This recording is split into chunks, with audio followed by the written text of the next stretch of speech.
welcome, ladies and gentlemen, those in the room today with us, those registered online through Hopin, and those who are following the session live. It is really a great pleasure and an honor for me to be here and to be your moderator for this thematic session of the Global Platform on Data Challenges and Solutions for Disaster Risk Management. My name is Letizia Rossano. I'm the director of the Asia Pacific Center for the Development of Disaster Information Management based in Tehran. And it's an ESCAP center. It's a center of the Economic Social Commission for Asia Pacific. So allow me at the start to introduce my fellow panelists this morning. We have Dr. Raditya Jati, the Deputy Minister of System and Strategy for the National Disaster Management Authority of Indonesia, who served as the head of the Center for Disaster Data Information and Communication, has had a rich involvement in the discussions and formulations of various international DRR commitments and strategies, including the Sendai framework. Welcome. Very good morning, thank you. I also have the privilege here at my left to have Dr. Renato Solidum, the Undersecretary of the Department of Science and Technology of the Philippines, who is actively involved in the National Disaster Risk Reduction and Managing Council of the Philippines. Dr. Solidum has received numerous awards and citations, including Presidential Citation for Public Service, Presidential Lingkod Bayam Award, and several awards also in his field of geology. So welcome. Thank you. We continue here. We have Dr. Jakub Ryzenko, Space Policy and Crisis Management Expert and Head of the Crisis Information Center at Space Research Center, PAS, in Poland. He was actively involved in several research and development activities and advised the Polish government and the Polish Parliament on space policy matters. He previously served as the head of the Polish Space Office and was involved in the accession of Poland to the European Space Agency. Dr. Ryzenko has coordinated and overseen over 40 operational activations of satellite and UAVs information support for crisis situation. Welcome. Good morning. Good morning.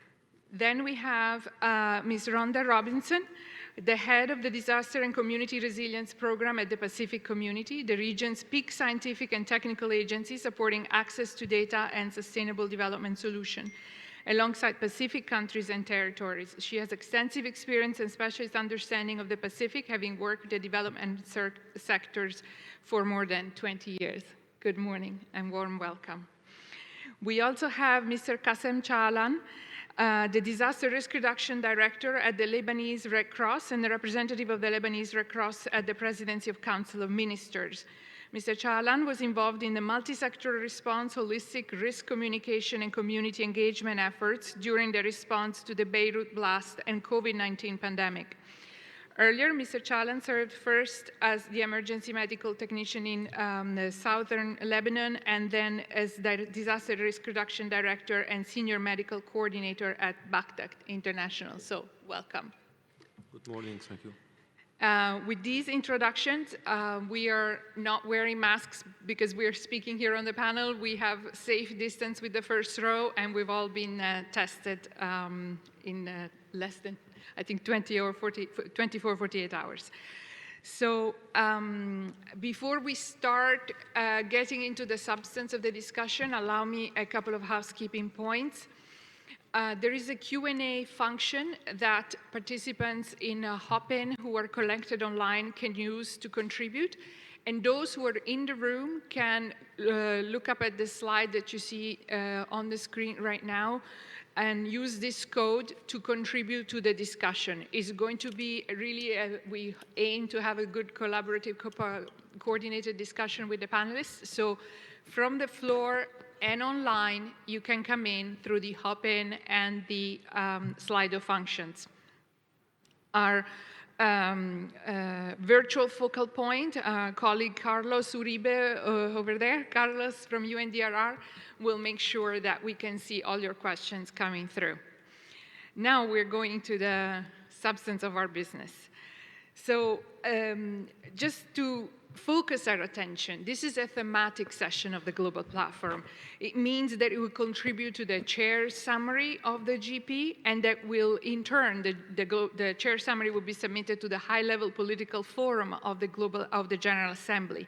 So we have a tremendous opportunities to influence global policy on disaster risk data. So I really would like us to keep that in mind as we embark on this discussion.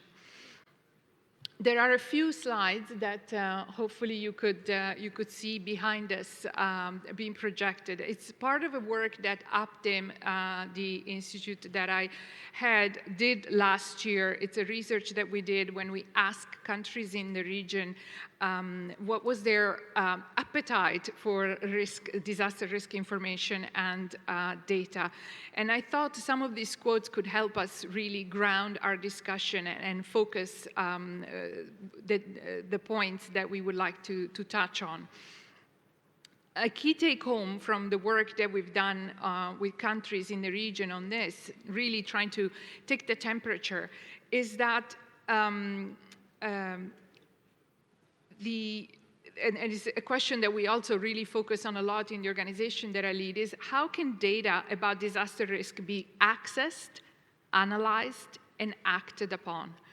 We can have the fanciest data collection, data management systems in the world, but it won't serve the purpose we need if it doesn't translate into actionable and understandable analysis that can, in turn, inform policy. So how do we get there? How do we make sure that there's a seamless connection across all these points? And so the data is not only collected, but analyzed and accessed and used. And so with these in mind, with these key framework question in mind, I will now have the privilege of asking two questions to our fellow panelists and hear their thoughts on this point. So the first question that I would like to ask is that there is really universal agreement on the fact that governments and other stakeholders require access to quality data on losses from and risks of disasters and climate, which is foundational to their policymaking, programming, and investment decisions. So what, in your opinion, can be the steps taken to improve data governance? Who collects, analyzes, and shares what information on disaster risk and losses with whom? Who uses it? In your country, in your regional organizational context, so that the benefits of the resultant policies, programs, and investments reach the most vulnerable in all scenarios. So this is the question that I would like to ask our fellow panelists, and allow me to start with Dr. Jati. Thank you very much, Rosanna. This is a very challenging question now as Indonesia and as our archipelagic state. So if you remember in the opening that the president of Indonesia had mentioning about that we call for the sustainable resilience for the global community, it means that what is the basic, what we need is the data. Data that can be also, if I can imagine that as a triangle, as a stratigraphic, that data will become information will become analysis will be a strategy and policy that can be made for the national level. For example, one Indonesian data policy that we have is a one Indonesian map and one Indonesian disaster data that we are now providing. Developing this policy has been also prepared through the President Regulation number 39, 2019, and which is provided the basis data that manages that an accurate and up-to-date, integrated, accountable, disaggregated, and also easy accessible and share among relevant ministry and institution at various levels. So we're collecting the data from upstream to downstream with our line ministry, which are the provider of the data itself, and who is doing the analysis and who is doing the strategy. in one platform. It is also accessible not only for the line ministry itself, but it's also available for all, including the community, including the local government, including how to the local planning, and also for planning and also mainstreaming DRR into their local plan and also national plan, and also including their budgeting. So the use of data preparation also itself is also the policy on handling the pandemic COVID-19. When we have experience for these 2 past years, that Indonesia also built the COVID-19 task force. So the head of BNPB is also the head of the task force itself. So we built the data united. It's called the United Against COVID. This is data belongs to it. Especially we collect data for the Ministry of Health and also at the local level to put into one as an application and include the data itself from various ministry agencies that can also use for formulation policies and also for handling the COVID-19, including how to example determining the implementation of restriction community activities that now we have been done. So example now, why people can come to Bali is one of the policy that have been made because we have a strong data and information that can be analyzed. Thank you. Thank you so much, sir, also for sticking to the time. We have agreed with each other that we would keep close eye on the time so that we can really allow for good timing and discussion. So I would like to formulate the same question to Dr. Solidum. Please. Thank you. Key to understanding risk and developing appropriate solutions to preventable disasters would be the availability and access to hazard, exposure, vulnerability, and risk information across national agencies, local governments, the private sector, the academe, civil society organizations, and the citizens. Availability and access to this information is hampered by stakeholders acting in silos, lack of co-developed platform to contribute and access data and analytical apps to facilitate this, lack of data standards and codes, poor digital infrastructure, and competent human resources. To address these concerns, the Department of Science and Technology, Philippine Institute of Volcanology and Seismology, has led a multi-agency effort that developed the GeoRisk Philippines platform. Can you show a background slide, please? This GeoRisk Philippines integrated platform is a data governance and ICT platform, which is the government's central source of hazards, exposure, and risk information for disaster resilience. Its use by agencies and local governments has been directed by the President and the National Disaster Management Council. Data contributors follow standards and codes. Integrative geospatial applications has catalyzed the generation, sharing, and analysis of data, of hazards, and information. These include web and mobile apps, such as the GeoMapper for exposure mapping, reporting impacts after a disaster, and for monitoring DRR activities. The GeoAnalytics for assessing the hazards exposure of villages, municipalities, and provinces, communities related to land exposed to hazards, the demographics by age, by sex, and critical facilities. And the Hazard Hunter, which is the one-stop shop for obtaining a multi-hazards assessment quickly and easily in less than 1 minute by double-tapping the screen of your phone or using the GIS of your phone. The platform and apps have been widely used by the agencies and local governments, public and private sector, especially banks, for risk evaluation of their loans and investments. Because of the availability of data and automated analytics, we have also developed a Plan Smart app for streamlining processes and automating the planning process for disaster risk reduction and management planning. Thank you. Thank you. Thank you so much for your remarks. I think you are beginning to address some of the questions that are starting to flow in, one of which was how to connect really the national level data collection and analysis with the individual level choices and decisions. And with that, I'll turn to Ms. Robinson on this question of data governance. Thank you. Madam Moderator, fellow panelists, all other protocol observed. Nisambula Vinaka from the Pacific region, and I acknowledge my Pacific brothers and sisters in the room who are contributing to some of the things that I have to say today. For us in the region, at its core, data governance is really thinking about genuine, practical, and risk-informed policies and practice that can be used with confidence and trust by all of us. For the organization in which I work, including other organizations in the region, SBC itself is the principal scientific and technical agency that supports our Pacific members in disaster risk management. And so with that, we deal with a heap of data. Spatial, temporal, thematic, across regional and sovereign domains. Data governance approaches are varied, as are systems and the rest. So to give it a little bit of context for us in the Pacific, our blue Pacific is spread across 14 million square kilometers of ocean. We have several Pacific island nations with territories with thousands of islands, so risk information must be accessible, timely, relevant for community, to rural environments, to governments, and to non-state actors, and this is really important. With that frame of mind, I'd just like to perhaps leave you with a few things to think about from us in the region as well.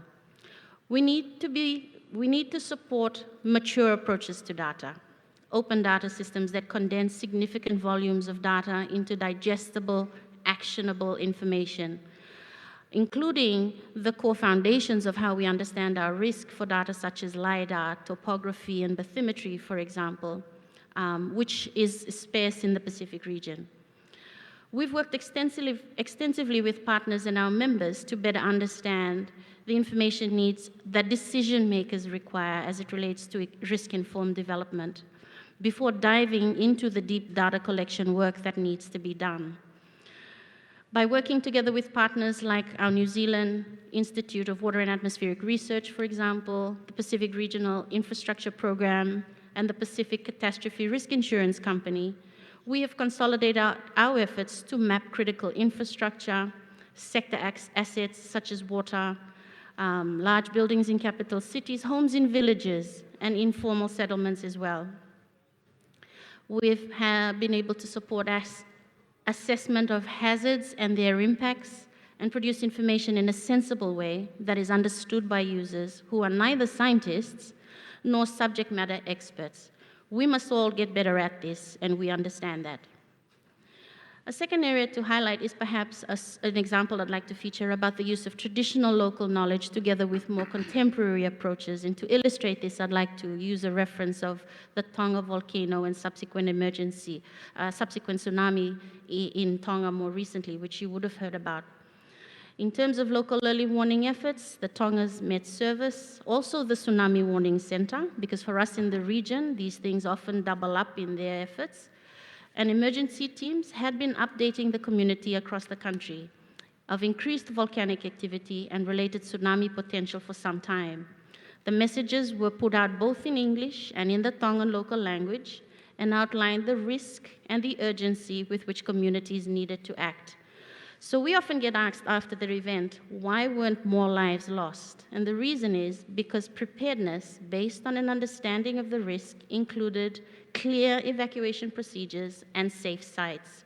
Early warning, early action in that instance saved lives, and messages were understood by people that needed it the most.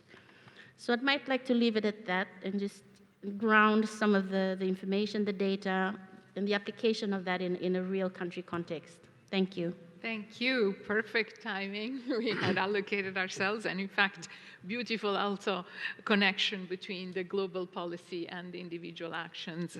And I think it's also a perfect segue for me to give the floor on this to Dr. Ryzenko and how, what's his take from his point of view on this. Thank you very much. It looks like we have a quite uniform view among the presentations here, and I will be probably repeating some of these points, but still I think it's worth to see the European example. But first, I think the three key points which you already heard, and I will emphasize. First, the data must exist. You need either legal, actually both legal and technical measures that the data can be generated, and they have to be generated by different institutions or entities or states. Secondly, it might sound as an obvious point, but I think it needs to be emphasized, we need geo-information. The data must be geo-referenced. These days, only this type of data can really be analyzed. And third, data need to be shared. We need environment where we can share, not only on a technical level, so we need either one system or interoperable system, but also we need coherent data which can be shared in the meaningful manner. So when they are among different institutions, when we are putting them together, we are getting the valuable outcomes. And let's take the flood problem, the risk and the occurrence of floods in the European context. And you will see that at European level, we have some minimal standard established, so we require and allow different states to have at least a certain standard of information available. There is something like the flood directive, which requires country to generate data. There are the extent maps, modeling which should demonstrate what can be the extent of flooding with certain probabilities, and the risk of flooding, consequences of the flooding. And this is required to be generated by all states. Then you have something called the European Flood Awareness System, which is actually a technical system which operates for the whole Europe. So all countries have access to a certain minimal standard of data which present the current situation and certain forecasts giving you an estimation of what can be the flood in the coming days. And then on the sharing side, you have something created by the Joint Research Center of the European Commission, the Risk Data Hub, which is a platform enabling us to get information about loss data, but it's also a platform which through different means, through different sources, gives you a coherent overview of loss data of historical events throughout Europe, from most of the European countries. So this gives you a kind of a coherent picture which can be analyzed. So this is this standard, minimal standard, well, defined and also made available because some solutions are created already at the European level. At the same time, we have a national solution. So in Poland, we have the much more detailed modeling for flooding. We have very advanced digital elevation maps, which are basis for both risk assessment and this kind of static models, as well as the operational modeling, which enables you to give a very precise forecast of how the flood will be developing. And then we have the GIS system, which is being developed just recent years, where you are sharing GIS information among different partners. At the moment, we are building this capability, so the flood is still in the topic which needs to be covered. But we are expecting that combining with the modeling data, the current prognosis, also the current satellite data presenting the extent of flooding, all this information will be at one place, easy to understand, easy to get, easy to use for your own needs. And that's exactly the idea of having the national details which can go beyond the European standard. But at least the European standard, you have it guaranteed and already provided. So this is, I think, the picture. Thank you very much. Thank you very much for that overview also, and bringing the European perspective. And with that, I'd like to turn to our speaker, Mr. Chalan, and also on the question of data governance. But as I see the stream of questions that are coming in, and I know his take on the question, I was just thought, and I could probably bring in a couple of questions that have come in from the audience. One is, how can the public be engaged, perhaps, in data collection? Is that a possibility? And your experience also on what are the key drivers to strengthen, for example, sex, age, and disaggregation and disability information on the disaggregation of data. So with that, I'll give it to you. The floor is yours. Yes, thank you. So let me to give it like different tests from our experience when it comes to the community engagement part. So for us as a Red Cross and Red crescent movement. We are playing the auxiliary role to support the government in order to achieve the Sendai framework objective. And the data challenges, a data solution is one of the key.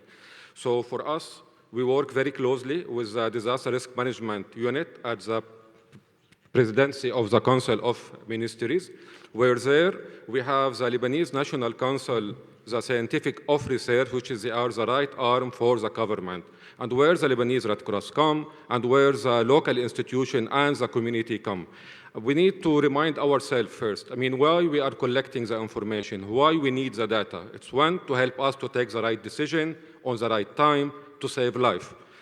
By having these questions, then we need to go one step, that how we are designing our survey and how we are designing our questions in order to help us to take the right decision.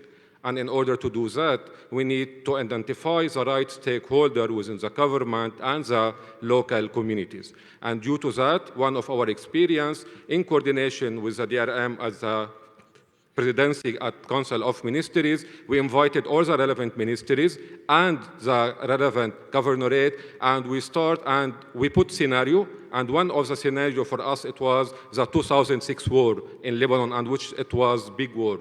And it was, what's the major gap that we are facing, and which data needed, and based on that, we start to set the key criteria for the survey and for the questionnaires.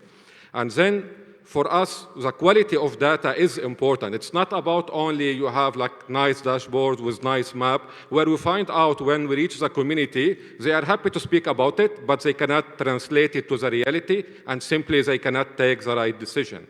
Hazard mapping is a key. Capacity with a point of interest with a relevant information is a key. Disaster mapping, damage assessment, and the vulnerability capacity assessment at the community level is a key. So we have the scientific body, and we have the community, and how we can translate this information that can help everyone to have access. And access alone is not enough. How we can update this information? We create hub where the community can ongoing update this information. And as we always say, crisis and disaster is an opportunity, and for us, COVID was an opportunity for the community to see the importance of having access to information and share information, where Lebanon were really doing good on this regard. Due to that, it's really very important to every country to have close coordination with their DRM body, including international, national, to avoid duplication. And the aim, by doing that, we are saving money, we are having easy access to the information, and we are saving life. And again, the data that we have it's not only to help us on response, it's even how we can doing planning for the mitigation, how we can help the community to plan ahead of time to manage their resources. And the key message here, the community leader or the minister or the governor, we need to think what kind of information they need in order for them to take the right decision. And the power here for the scientific and the operation to come together to create this tool. Thank you. Thank you very much. And it really gives me a perfect segue actually to our second question. I think we exhausted the first round of questions. Very interesting point you raised, including, I think, the point that you made about based on your experience in Lebanon, how do you bring the connection between the national collected data and the international? For us in Optim, for example, we look at that in terms of cross-boundary cooperation on transboundary hazards, for example. That's critical that countries that share the same hazard are able to talk to each other from a data perspective in a way that it's interoperable or makes sense. So if we move now to the second question, and I really would like to thank the panelists for such rich contributions. We hear the struggle to understand the full pictures in terms of the losses and also from disasters, whether they're small, recurring, or there are major extreme events. And it's even harder for governments to have clear data-based overviews of the risks of disasters, including those induced by climate change, and how they would potentially impact different strata of the society. So really, I'd like to ask you, why is that the case, in your opinion? What can the data community do to enhance the use of disaster risk data across development, humanitarian planning? And one of the questions that has come from our listeners is that really also how the connections between how do we convince ministers and local level authorities to collect data and its importance in developing risk management system. So how do we produce this like virtuous data ecosystem is really what I would like to think about over the next minutes with you. So allow me to start this time with Dr. Solidum. Thank you. First, we must have access to integrated data. But integration of data is not enough. We need the integrated data to be supported by analytical applications because of the human resource competencies that are lacking in many sectors. We need to have facilitated guidance for disaster risk reduction planning, including national and localized risk analysis, intervention options, and financing. That is why in the Philippines, at the Department of Science and Technology, we have developed a Plan Smart application where they can bring in the data to planning before implementation. The information should be communicated clearly through the development of scenarios to facilitate disaster imagination and development of disaster risk reduction options by various stakeholders. Disaster imagination is, for me, based on data, but we need to tell a story so that all stakeholders, from the president down to individuals and families, would have the same scenario, but of course we play different roles. More importantly, we need to communicate and engage various departments of government, especially secretaries or ministers, so that they can be convinced. In my case, I convinced the presidential management staff and the secretaries to really embark on this by embarking on the development of their own database and having a data manager for their geographic information system. This is very important. But more importantly, we have to show them the final product of all the data that they can share. What's in it for them, we have to emphasize. Yes, indeed. What's in it for them? You have to show them the carrot. Thank you for sticking to the time, because I saw for colleagues, if you can, in the room management, the second round of questions is 2 minutes, but our timer still says 4.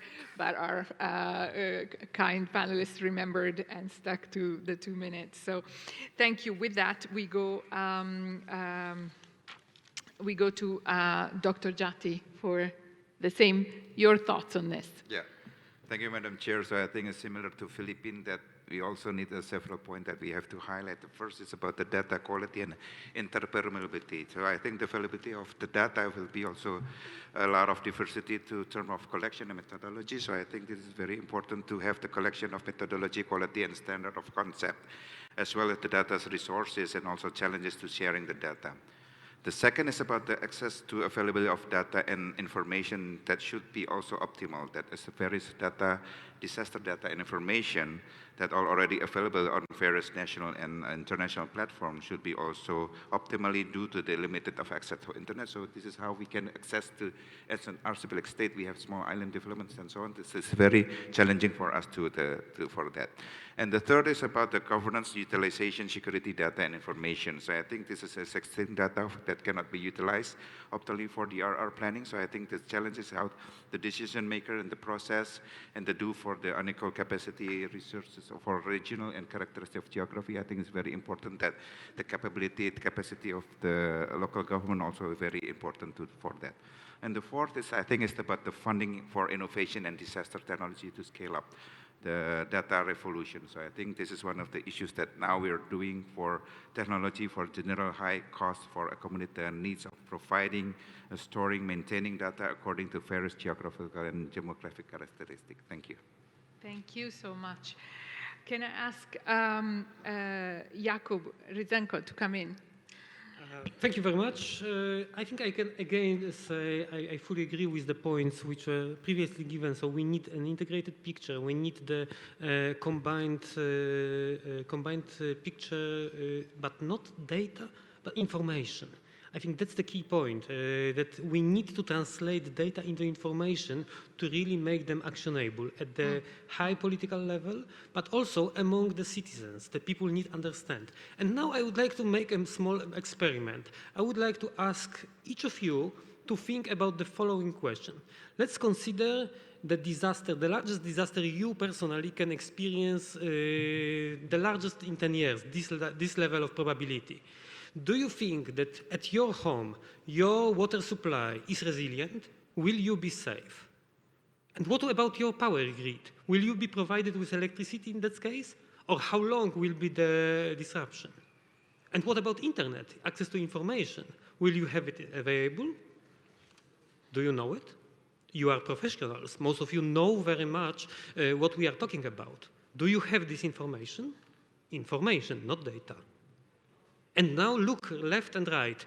Are you able to share your assessment with your colleagues, compare it? If you are more or less safe than your colleague or your friend living in the next city? That's the problem.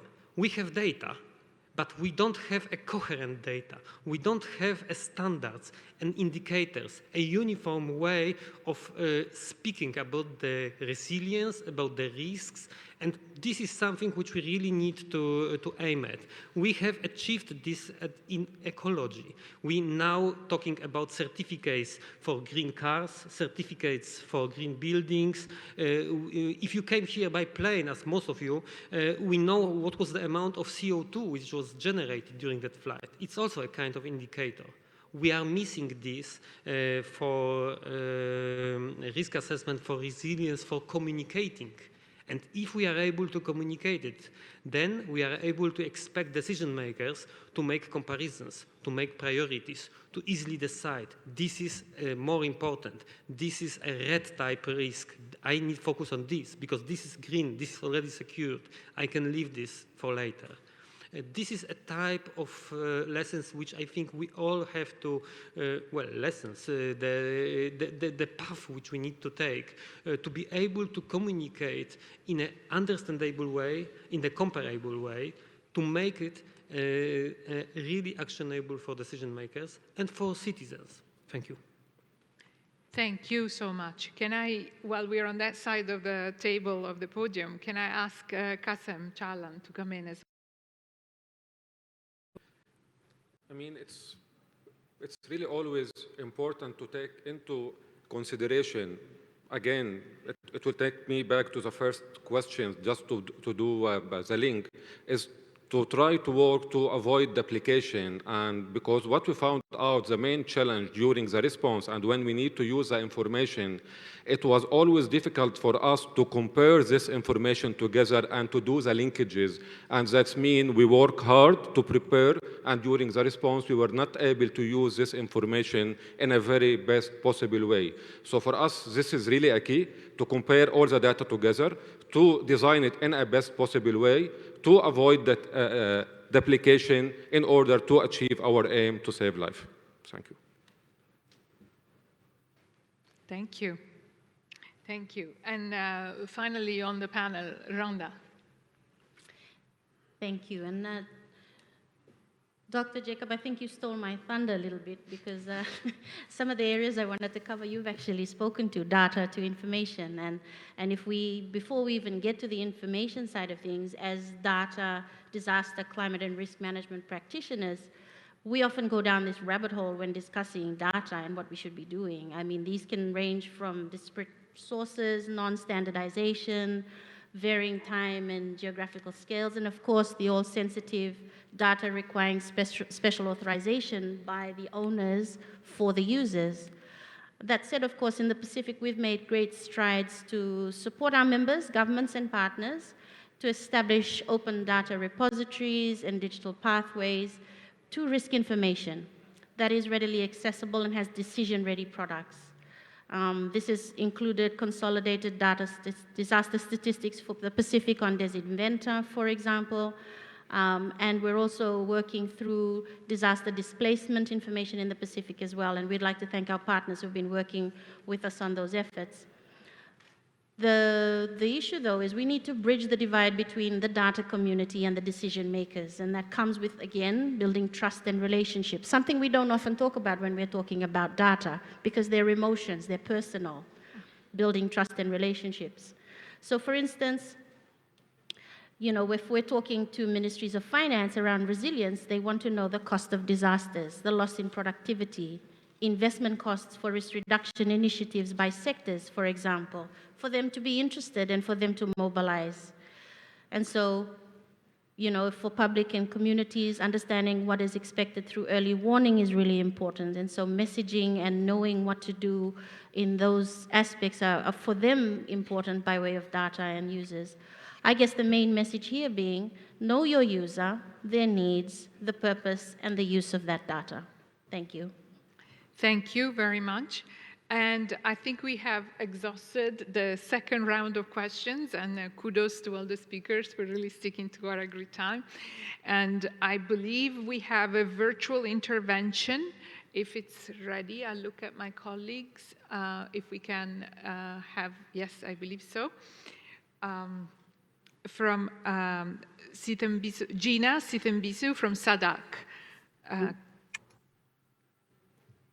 Can you hear us? Yes, I can hear you, and thank you so much, Moderator Letitia, for the intervention, together with the panelists there. My intervention basically is stemmed on that the competing sustainable development priorities require enhanced access to more accurate, appropriate, and timely data information for decision-making for robust disaster risk and management approaches. There are those data gaps that have been mentioned by the panelists already, which is the limited research and ability to generate that timely data and information, including identification of risk and analysis to inform impact-based decision-making. Number two, inadequate frameworks, institutions to enable data and information sharing for efficient disaster coordination across development sectors and in transboundary settings. And number three, there's lack of and access to innovation technology and effective application of DRR information management, such as the digital assistive platforms and the devices. And lastly, it is the low investment in data and information management, in particular when it comes to DRR. Moderator, the recently disseminated 6th IPC report projected that our region, the SADC, and the world at large will be facing greater heights of climate change impacts, leading to upsurge vulnerabilities and socioeconomic challenges.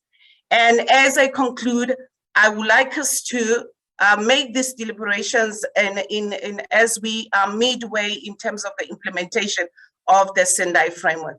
Our region, that is the southern part of Africa, has realized that there is upsurge in terms of the occurrence of cyclones. And also, we have been part of the global disaster maps in having the highest global COVID-19 statistics. And in this regard, in conclusion, I would like us to consider the following. One, the development and implementation of data and information management, enabling policies, strategies, and integration of this in development planning, as well as facilitative processes for the interconnectedness of disasters. Number two, establish robust coordination institutions with infrastructure and capability to manage and disseminate data and information consistently and timely, and also to build research, focusing and monitoring capacities, and promote the generation and dissemination of reliable and high quality information for risk information planning and development. And we need to promote the dialogues and exchange of information through platforms between development sectors that are going to be effective in addressing the needs that are on the ground for the most vulnerable. And lastly, leverage on partnerships, including the private sector, and invest in data information management for DRR. This will assist in enhancing innovative solutions, promotion of vertical and horizontal information sharing for early warning, preparedness, response, and recovery, and facilitate enhanced loss accounting and support the development and utilization of risk transfer services and products, including through climate financing. And these are the types of management that you want to facilitate in terms of going forth with data collection and addressing those data gaps, and also in terms of information management. I thank you for your attention, and over to you, moderator. Start discussing the questions that are coming in from the floor. We have a 2-minute intervention from a participant from Mozambique who would, if she's in the room, she could come up to the rostrum. Yes, please. Please, Sarah Matches. Sarah, do you want me to, let me introduce you, works at the National Institute for Disaster Management and Risk Reduction. And she's a trainer of local communities and governments in DRR, and currently she's undertaking a PhD research on trauma, disaster, and psychosocial interventions. So, thank you, moderator. It's an honor for me to speak in behalf of my country. In this session, I would like to address 3 points regarding to data. The first one is regarding to legal framework, which we think is very well settled in Mozambique, but the implementation of this legal framework need to be improved. The data sharing among the sectors need to be improved, because what we are assisting is lack of commitment, and when we have lack of commitment in this issue, we can jeopardize the decisions to development plannings. So I think it's important to think what kind of penalties we have to put in place to ensure that we have this data. The second issue is data availability. The main problem that we have is when a person who is responsible for the data in a sector moves, it moves with the information, and it moves with the data. So to follow up these issues, it's very difficult.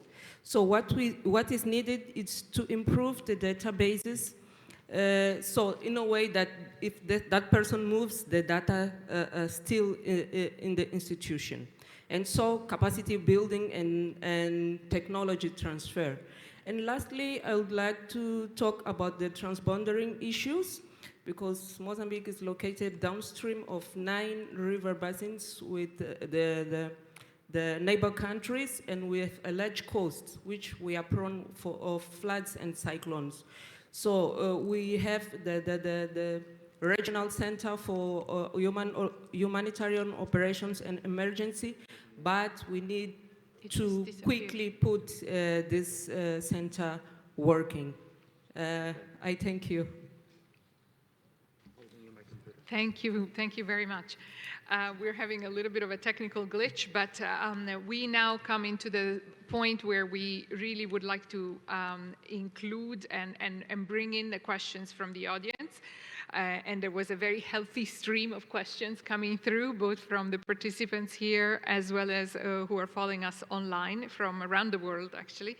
And one that has, we just heard from our friend from Mozambique is the question of the transboundary issue. And I just would like to ask our colleagues here on the panel how, what experience they have in terms of data sharing, collecting, analyzing from a transboundary hazard perspective. If there's anyone in particular who wants to take this on. Yes. Please. So again, when it comes to the data sharing, I mean, it's always when we do the implementation for the data sharing, it's not only with policy. So for us, we like create hub where in this hub system it can be data shared between the relevant ministries. And the example here from COVID-19, where the Ministry of Public Health are able to share this information with the Ministry of Interior and Municipality, where it was reached down to the local authority to help the community emergency response team to take the right decision. Okay. Thank you. Another one that has come through and has come in the conversations that we've had, but has come in different forms from the questions from the participants from the floor, I say, and our virtual floor, is the one about standards. How do we ensure the standards? What kind of protocols do we put in place? Validation of data. It really is about the quality of the data, really. Anyone who wants to comment on this, please. When we embarked with the Juris Philippines initiative, data standard and coding is very important. So the data standards have been agreed with a mandated organization and shared with those that would follow it. We developed a 16-digit code for any information, such that when you update a part of the code, this will be automatically shown in the platform that everyone can access. So standards, again, have been developed together with mandated organizations and shared with many other departments of government, and especially the local government. I think they're okay with it, and they're following it. Second, to check the quality, we ask the local governments to have their data managers quality check what they're supposed to submit, send it to the platform, and we will have the second validation of the quality of the data. So twice. So you have a two-step validation process, and you're kind of bringing in also the point that was raised earlier about how do we convince local authorities. So you bring them into the process and you make them part of that. Another question that has come in from the floor that we haven't touched on yet here is the private sector. They hold information, they have access to it, they analyze it. What connections can we make? What experience can you bring on that? If anyone wants to. Do you want to? If I may, so like Indonesia, we have also what we call the portal of Inaris. This is also incorporated with not only line ministry in the upstream and downstream of the data itself, but with the other private sector now we are engaging, for example, like how to business continuity planning, business continuity management, and location on the geospatial is very important, located, and the database that are also there, so they can use our data also and to engage with their source of data to put into one portal. Okay. Thank you. I think, yes, do you want to go, please? The Central Bank of the Philippines has asked all the banks to look into the investments and loans, to look at the climate and natural hazards risks. So we developed an applications programming interface that is automatically managed for all the banks so that they can assess their hundreds of thousands of data. In terms of the private sector, we work with the National Resilience Council, which has been coordinating with the private sector and also the academe, where we actually test methodologies that eventually will be incorporated again in the platform. So we're adding more application as we go along. Thank you. Very interesting points you're raising here. I can see the two angles. On the one hand, really best practice in terms of mainstreaming risk across financial decisions, but also involving them and accessing their information. If you don't mind, Rhonda had her hand up, and then please go ahead. Thank you. And I might tie the two together for the response from the Pacific side of the story. So we've actually been addressing this from the actual data collection aspect of it, standardizing how we're collecting information in our Pacific countries for public infrastructure, for example, as part of our Pacific catastrophe risk insurance piece of work. And so we've worked with the countries to understand what kind of data collection techniques they're using, what's useful kind of information to be collected, and then sort of provided a standardized approach for that collection of information at the front end of the process. The private sector have been engaged through sort of more specific technical working groups where they've been able to contribute their thoughts around what sort of information would be useful. but they're also part of what we call the Pacific Resilience Partnership in our region. And so we, much like the previous speaker said, test some of these methodologies when we do have them in place with that broader Pacific Resilience Partnership group through technical working groups as well. So I just wanted to share that experience. Thank you very much. Please, go ahead. There is, I think, the third dimension of the private sector involvement. It's about getting them motivated to focus on risk. And when we have the universal way of universal indicators of risk of or resilience, if this becomes a part of the business culture, that they are comparing this, that, for example, the independently audited resilience could become part of the annual financial reporting, then we are starting to have a completely different world, that we have a situation when the business mechanisms take the resilience into account, and this will result in putting this on a higher standard of visibility and decision. Thank you. There was one question that I would like to touch on. I'm mindful of the time, but we're doing all right, which is about the disaggregation of data. I mentioned it earlier, but I would love for us to reflect on it a little bit in terms of sharing your experience, not only in how you collect it, because we obviously have been focusing significantly on it, but as we are telling ourselves really how we apply it, how do we analyze, how does it inform our policies. So really on the question of the disaggregation of data, the experience in terms of collecting it, as well as the experience in terms of applying it, and so to have really target-specific policies based on it. Who would like to come in on this? Please. When we look at disaggregated data, we have several sources. One would be the Philippine Statistics Authority, which would do the statistical surveys regularly. Second, of course, would be the local government, because they also do this. And thirdly would be the national government agencies, which would implement certain projects.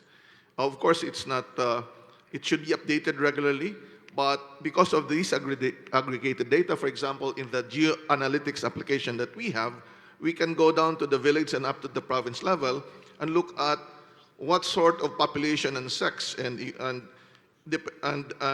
we can find out who will be affected depending on the tsunami height or the flood height. So we can go to that detail. And in the earlier discussion that we had this week, we were looking at disadvantaged sectors. So if this can be mapped out by the local government, this can also be done. I would appeal, though, that there are many players in gathering data, especially those at the international community. This has not been incorporated yet in our national database. Yes, indeed, indeed. The point that we heard earlier from Lebanon about how the international community that gathers and collects data, how does the data talk to the national collected data? Anyone else who wants to come in on this point? Yeah, maybe I can add some. Please, Madam please. Chair. So I think Indonesia have similar case with the Philippines, because we also have the Agency for Statistics in the national level and at the local level, and also related to the data hazard that happen in the local level. So it's also the responsibility of the local government. And also when we have the local disaster management authority when also preparing this disaggregated data. So I think we are working on that, but of course we, as an archipelago state, we are not also able to have the disaggregated data for the whole Indonesia, and still working on it until now. So in this case now we're doing the best that we can to have the disaggregated data in one system. Thank you. No, that's really interesting, because the other thing, obviously, that we could do, and I'll come to you in a second, is precisely how then the disaggregation of data allows us, we were just hearing from the Philippines, to have models, projections, which are impact-based, so that we really have a good sense not only of what is going to happen based on the data and the analysis that we have, but who is going to be impacted by it. Please. Yeah. Another interesting example could be related to what is happening now in Poland. As you might aware, we are experiencing a high number of guests from Ukraine at that time, unfortunately not voluntarily coming to Poland. And we are trying to cope with that, to get this information as much as possible. And the GIS National Security System, which is used for that, combines from different sources, and it really allows to go into a very detailed level. So when we are getting data, for example, from the border crossings, then we are getting them just as a kind of an aggregated number. But then we are able to use an alternative source of data. In our case, it is GSM information about location of individual SIM cards.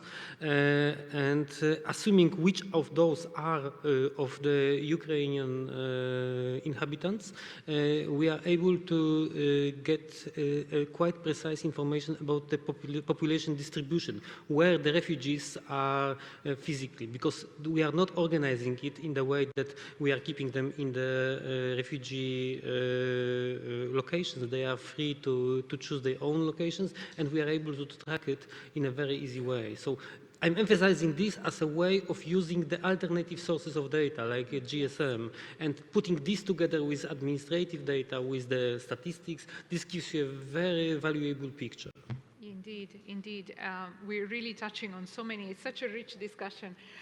We're touching on different aspects, but clearly the sources of the data is coming up repeatedly here as an interesting point. I do ask... That's why you need stuff. Sorry. Another question that has come up from the floor, which I think is really critical for us to reflect on, is how do we involve the users of the data in data collection decisions?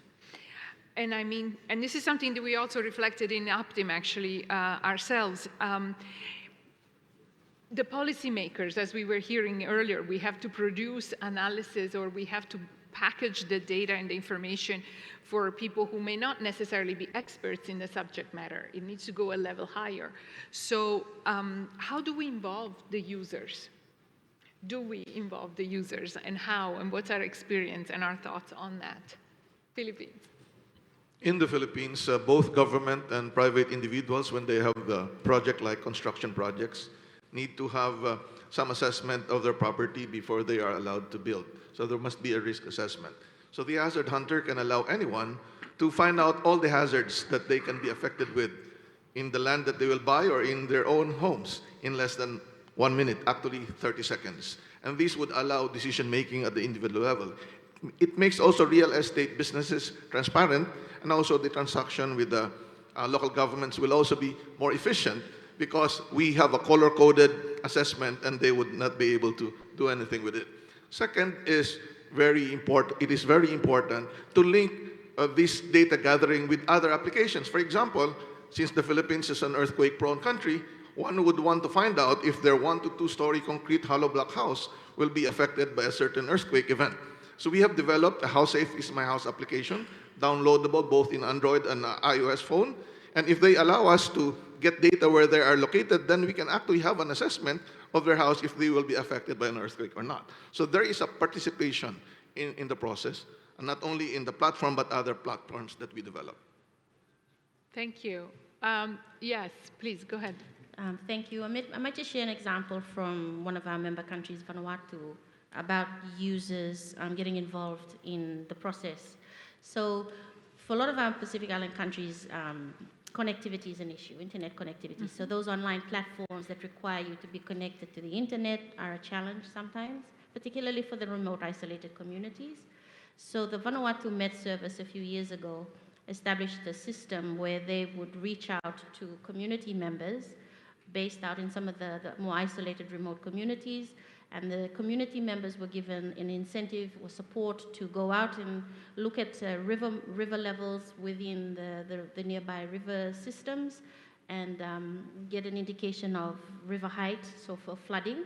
And then they would use a very simple mobile phone, call back to the Met Service in the central office, and report that data every so often. And so there were collecting the data, they were providing that information back to the Met Service, and then they were receiving flood alerts when those things were needed by way of an early warning system. A very simple, basic approach to a user being involved and also receiving that information to take action when they needed it. So that's just an example to share. Great. Yes, if you don't mind, we had, yes, our participant just. Yes, thank you. Actually, here there's like too many examples to give. I will just give one about Beirut blast response, which is really a big-scale response where the Lebanese Red Cross were supporting the response entities there, and we found out there's complete mass and they are not really able to take the right decision. So it was participatory approach. It's simply the question, what you need to know. So where is the gap and where is the challenge? And then we ask the development people to come at the same table, and when we start, to put everything on chart, and based on that, we developed all this question related to them with the decisions that they want to reach, and we came up with a small dashboard. And this dashboard, when the Prime Minister comes, Army Commander, the UN agency, international agency, they have the right information. And one of the key part was the application and the overlap between the NGO doing their response. So there, we create NGO registration form, and there what we put is the type of service with the area of intervention, and that was clearly showing the application and it helping them to take the right decision based on the information to redispatch the institution or the NGO. Thank you. Thank you, Qassem. That's exactly what I was trying to aim to. The users, we think of the users as the final users, but also the policy makers. So it really struck me that you said, here is what the Prime Minister wants to know. And sometimes we collect data, we have fancy systems, but we need to make sure that they meet the needs of the final users. And our experience is that sometimes they don't even know what they need. But we need to be able to produce the data and the analysis in a way that allows them to be able to ask those questions. Give me a second. Rhonda had her hand. No, sorry, it was Dr. Jati first. Yeah, thank you. I think it's a very, very good question and challenging that Indonesia there is a platform that also the community can give an access and to give the information as a feedback. For example, if there's an earthquake, that they can tell back how they can feel, what is the impact, and so on. We also have a various platform that they can also access and try to see how strong is the infrastructure of their house, and then they report it, and then is it in the platform? Is it based on map? So we can also see who is doing what and how is the availability of the rest of the infrastructure of their houses, for example. Also for flood, this is also information that people can also give the information. Here is flooding, this centimeter is now blocking the street and so on. So everybody can access that and people will understand what will happen and what is going on. And also the government can see this platform, of course, then we can rapidly respond on it. Thank you. Thank you. Please. And I think what is also very interesting is how we can focus on users during development of the best practices of using the system. So the example which I now describe is about the largest in the 25 years land fire, grass fire we had in Poland. We are now putting the historical data into the system, and we are going to go for a simulation to see how this type of information should be provided in an optimal way. Who will be needing what type of information? What are these key questions? What are the questions of the operational guys? What are the questions of the policy guys, the crisis management guys? They are slightly different angles. They are slightly different types of information they need.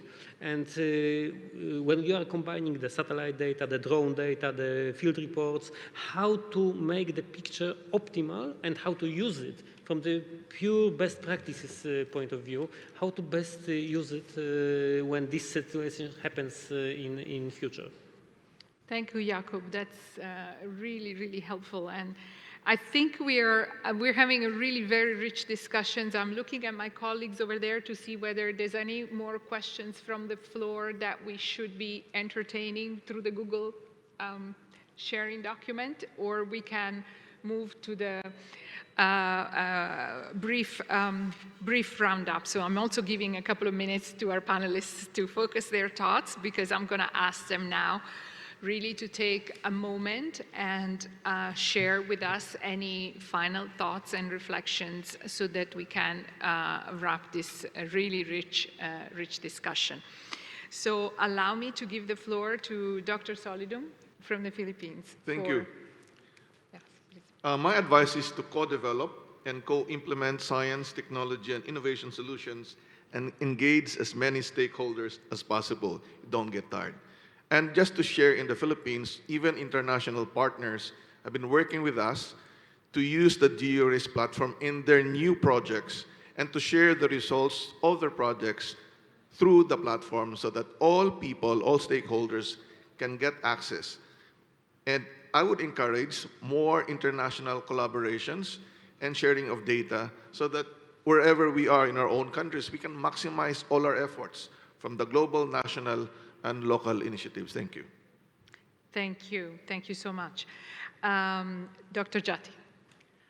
Thank you, Madam Chair. So for us from Indonesia, I think the encouraging of every country to improve the governance of disaster data information so that it can be made available to the quality, fast, and accurate manner, disaggregated and inclusively integrated and internationally comparable to that we use as a reference for formulating regulation and policy, both local and national, regional, and global level. The second one is we can use the experience of developing the one that disaster data as an example, as a lesson learned to accelerate the integration of disaster data information at all levels. And the third is about encouraging the funding implementation of cooperation, research, and innovation in disaster technology with the participation of multi-stakeholders. Thank you. Great. Thank you so much. Jakob. Well, I think few points. The risk data for sure should exist, should be generated, should be available, at least at certain minimal standards. So even if some regions or countries cannot have their own system, there should be something which provides this at the minimal standard. The case of the European community I presented. They must be effectively shared. They must be comparable. They should generate an integrated picture. And on the basis of this data, we must create risk information, the information which clearly addresses the user's needs. And this includes not only the typical users, but also the users who are the inhabitants, the citizens, the business community. So we are having the risk information which clearly answers their questions. Thank you. Thank you so much. Kasem. Yeah, thank you.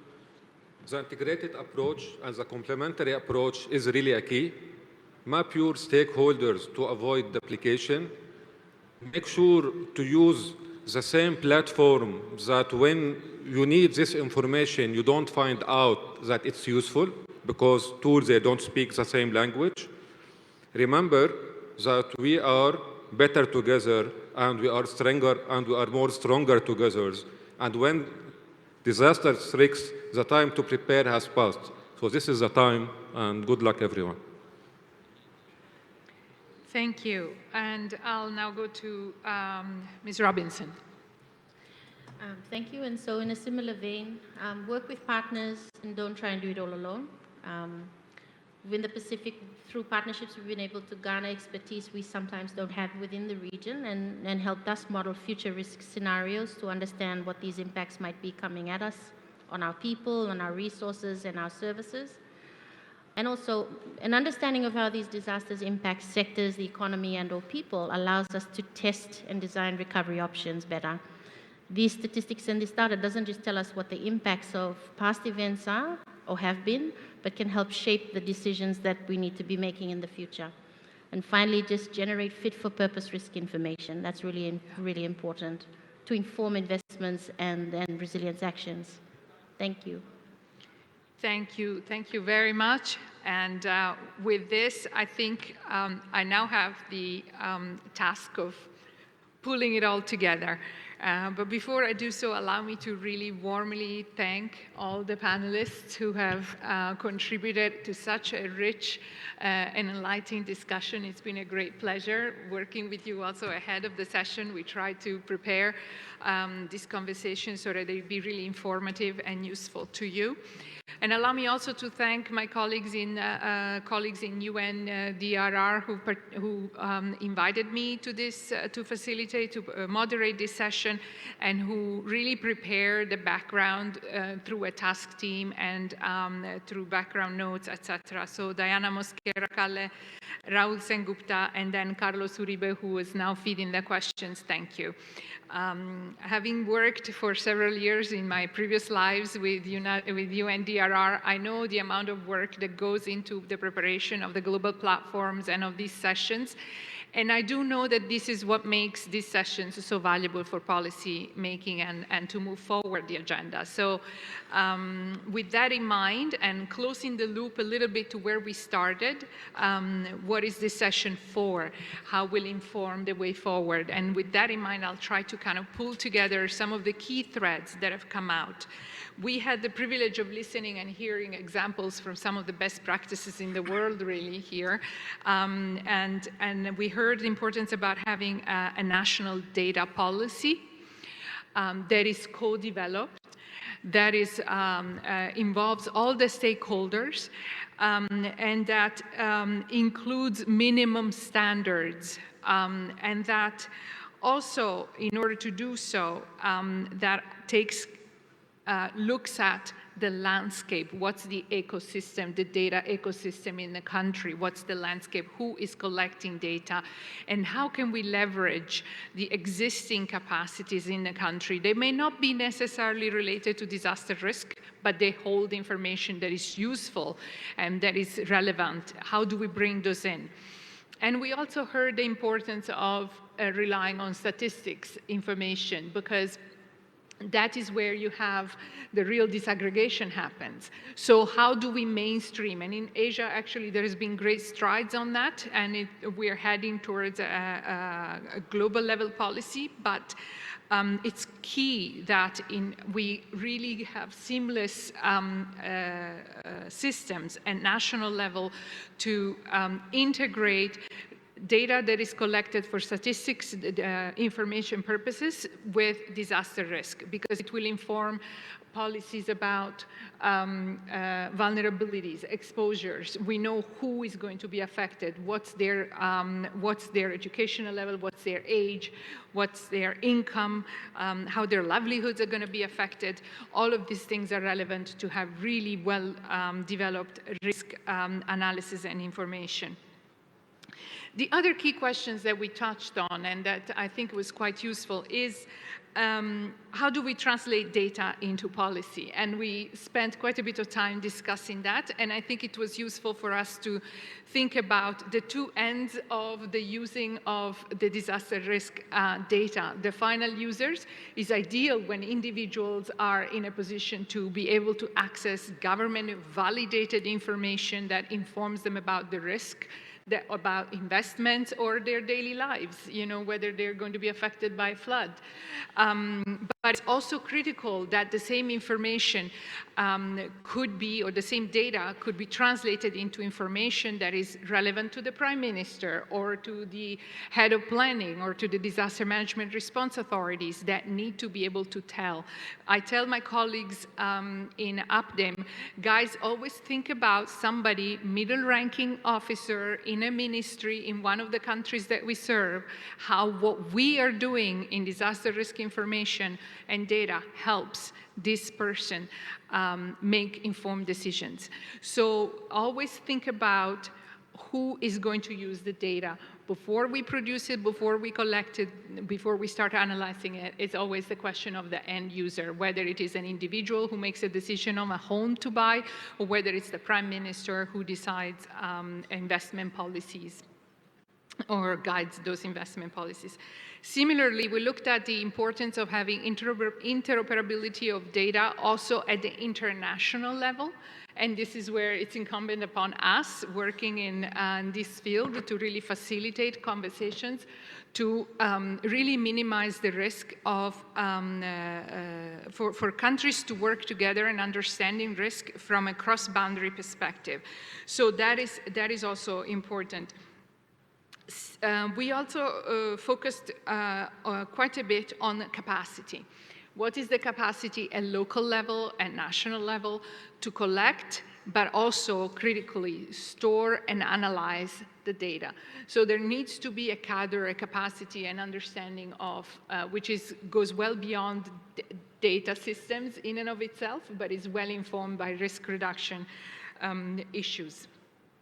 We touched on the importance also of involving the private sector from a business continuity perspective, but also in terms of sharing the data. And we heard a great practice in the Philippines in terms of mainstreaming risk across financial decision-making actors, which is really critical in order to not only reduce the risk, but preventing the creation of additional risk, which is critical if we want to safeguard development gains. I think the partnership question is also key. We heard it from a regional perspective, but at national level, from a multi-stakeholder point of view, it's really, really important that we develop system policies and practices in a way that really harness as much as possible the knowledge and the capacities of various partners. We found out that the information is out there, the data is out there. How can we leverage modern technology so that we can gather it and make it useful and accessible to all those that need it? I believe, I hope I made justice to this very, very rich discussion. I warmly thank once again the fellow panelists and the audience for your participation and your attention. Whether you're here in the room or online, we thank you and we wish you continued great conversation in this global platform. Thank you very much. Thank you very much.